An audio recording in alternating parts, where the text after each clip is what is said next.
Good morning, St. Mary's. I'm Isaac. And I'm Malachi. And in Student Life News, it's almost like old times with actual Studio B segments for all of you today. Let's head over to the ministry team with a special invitation.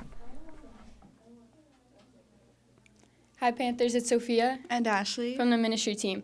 1 week from today, we celebrate Ash Wednesday. Ash Wednesday is the start of the season of Lent, the 40 days of preparation leading us to the resurrection of Jesus on Easter. Easter is the most important day on the liturgical calendar for Catholic Christians, and we have a whole season of devotion to prepare us for it. During Lent, we prepare ourselves for Easter through prayer, fasting, and service. Next Wednesday, February 14th, we will have a special Mass at 8 a.m. All students, families, staff, and faculty are welcome to join. The Mass will be in the chapel and will be celebrated by Father Dominic. We hope to see you there, and now back to Isaac and Malachi. And Panthers, candygrams are coming back for Valentine's Day. They will be sold starting tomorrow at lunch and A Block, so make sure to buy a gram to be delivered to your special someone on Valentine's Day. And it's Black History Month, and Inclusive Community has today's spotlight for us. Hey Panthers, it's Isaac from the Inclusive Community team, and today's Black History Month spotlight is on Nat Turner.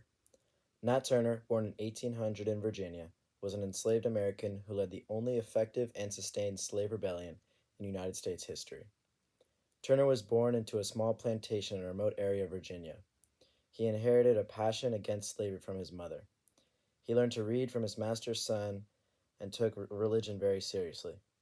After he was sold to a neighboring farm, his passion grew, and he saw himself called upon by God to lead his people out of bondage. The enslaved people on his farm called him the prophet. After he was sold once more to a craftsman, an eclipse happened and caused Turner to believe that this was a sign of God for him to rebel. He planned to steal the armory from the county and go east to Jerusalem, Virginia, where it would be difficult to capture him. On August 21st, 1831, he began the revolt with 7 other enslaved people. His rebellion was successful for 2 days, but there was a lack of discipline among his followers and a low number of people. It took an army of 3,000 men to take down Turner's group of 75. Turner was tried and murdered for his efforts. Still, his rebellion ended the myth that enslaved people were either content with their position or too humble to form a revolt. For many years, Black churches around the country referred to Jerusalem as the biblical location as well as where Nat Turner passed away. Abolitionists recall the revolt as proof of enslaved people's hatred for the system and their bravery. Thank you, and now back to announcements. And Panthers, there's still time to warm up the winter with the annual Panthers Coat and Socks Drive. Please turn in your used coats and new socks to the red bins in the main office, the library, and the Shea Center. You'll be glad you did. Think of all the good karma you'll be generating. And there's a service opportunity this weekend that will also help the environment. Let's head over to the reps from the St. Mary's Environmental Club to tell us more. Hi Panthers, it's Charlotte and Sierra, and we're here to tell you that the Environmental Club is having a beach cleanup this Saturday. The beach cleanup will be from 10 to 12 at Albany Beach, February 10th. The cleanup is a great opportunity for service hours and an additional way to contribute to the St. Mary's community. Bring your friends and we'll see you there. And now here's Sarah with your Panther Athletics. In 2 instant classics, it was a defender's dream in the TCAL soccer semifinals, both here and down at the Gilman Field with only 1 goal scored in regulation play. After battling to a scoreless tie in 100 minutes of play, including 2 halves and 2 sudden-death overtime periods, the boys battled the Albany Cougars up and down the pitch. There weren't too many shots on goal as these 2 teams faced off for the 3rd time this season. In the end, it came down to the penalty kicks to determine the victor.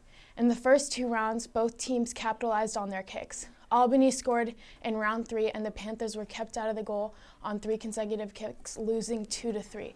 For now, the boys have to wait until Sunday when the North Coast section announces the official brackets. Meanwhile, down on Gilman Turn, the number 1 seed St. Mary's girls varsity team played to host Pinole Valley. Both previous matches against the Spartans were low-scoring affairs. After a scoreless first half, the Panthers ratcheted up the pressure with numerous shots on goal and a few great saves by the Spartan goalie. It wasn't until late in the game that the Panthers were finally able to score the game winner by Tula with a fabulous centering pass by Sophia. Let's take a look at the score.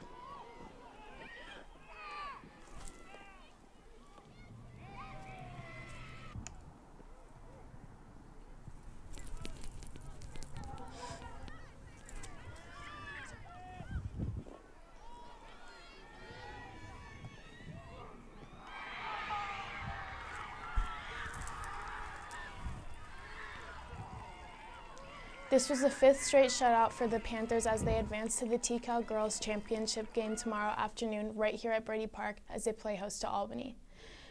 The TCAL playoffs continue today with a basketball doubleheader here at Hagler Court. In the opening game, the girls take on John Sweat while the boys play their last opponent from Friday once again, the Pinole Valley Spartans.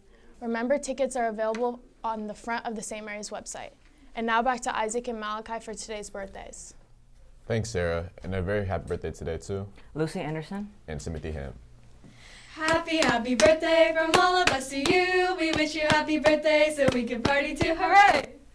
And there's a special street food basket featuring an Italian hot sandwich with pepperoni, peppers, onions, and served with french fries.